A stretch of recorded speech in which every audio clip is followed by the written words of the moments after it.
Beaucoup de patients pensent qu'en choisissant un implant allemand ou suisse, ils optent automatiquement pour une qualité supérieure et une sécurité renforcée.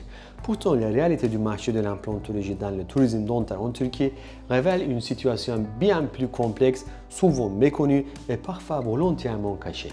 Il existe aujourd'hui des implants présentés comme européens qui ne le sont qu'en apparence. Certains sont entièrement fabriqués en Turquie, puis envoyés en Allemagne, uniquement pour y être emballés, étiquetés et recevoir un code barre afin d'obtenir une apparence européenne.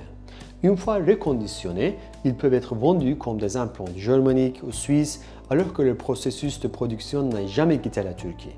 Pour renforcer cette illusion, certaines entreprises créent des sites internet très sophistiqués, affichent des slogans du type depuis 1940, louent des halles industrielles pour y tourner des vidéos promotionnelles, installent des drapeaux allemands ou suisses pendant un mois, puis les remplacent le mois suivant par ceux d'une autre marque destinée à un autre marché.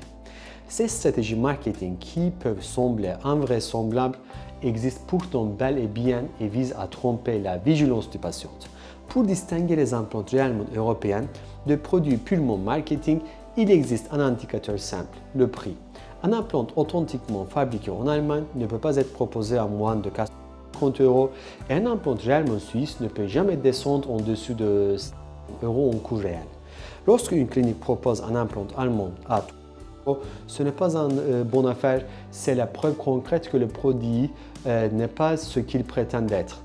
Et s'ajoute à cela une seconde catégorie d'implants sont effectivement fabriqués en Allemagne, mais non autorisés à y être utilisés. Ils n'ont pas obtenu les certifications nécessaires pour être posés sur des patients allemands et ne peuvent être vendus qu'à l'étranger. Ils arrivent alors en Turquie avec un prix très bas, ce qui pousse certaines cliniques à les intégrer dans leur devis en les présentant malgré tout comme des implants allemands, alors qu'ils ne répondent pas aux normes exigées par leur propre pays d'origine. Je peux vous assurer que lors de mes propres recherches, j'ai vu de mes yeux certains de ces implants prétendument allemands ou suisses être en réalité associés à des emballages imprimés dans une simple imprimerie en Turquie, tandis que les boîtes étaient décorées de drapeaux allemands et suisses pour renforcer l'illusion. Vous pourriez vous demander pourquoi le ministère de la Santé en Turquie ne contrôle pas ces pratiques, car il ne s'agit pas d'un problème sanitaire direct. Ces implants ne mettent pas la santé en danger en tant que tel. Ce qui existe ici, c'est une tromperie commerciale, un maquillage de l'origine du produit. Ce type de tromperie ne relève pas du champ d'action du ministère de la Santé. C'est précisément pour cela que seules des vidéos explicatives comme les miennes permettent de comprendre ce qui se cache réellement derrière ces pratiques. Un autre point souvent ignoré par les patients concerne les dates de péremption des implants. Même en titane, la surface implantaire a une stabilité limitée. Un implant doit être stocké dans des conditions spécifiques et à une durée d'utilisation optimale.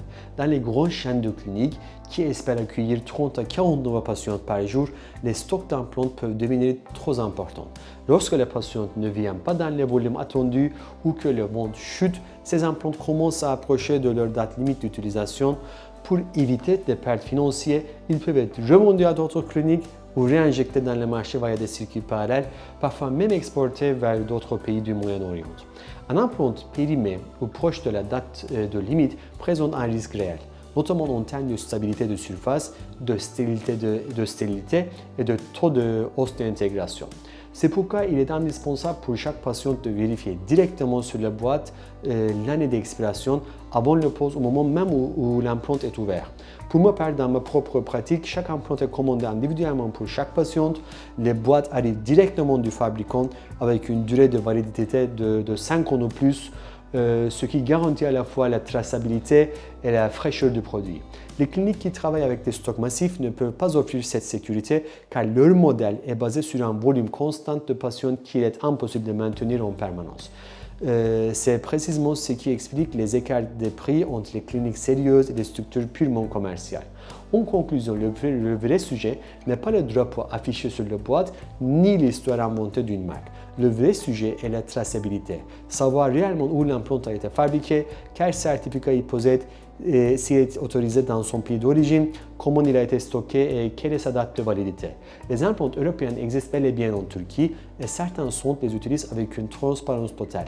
Mais d'autres structures, motivées avant tout par le volume et le marketing, présentent des produits qui non européen que le nom.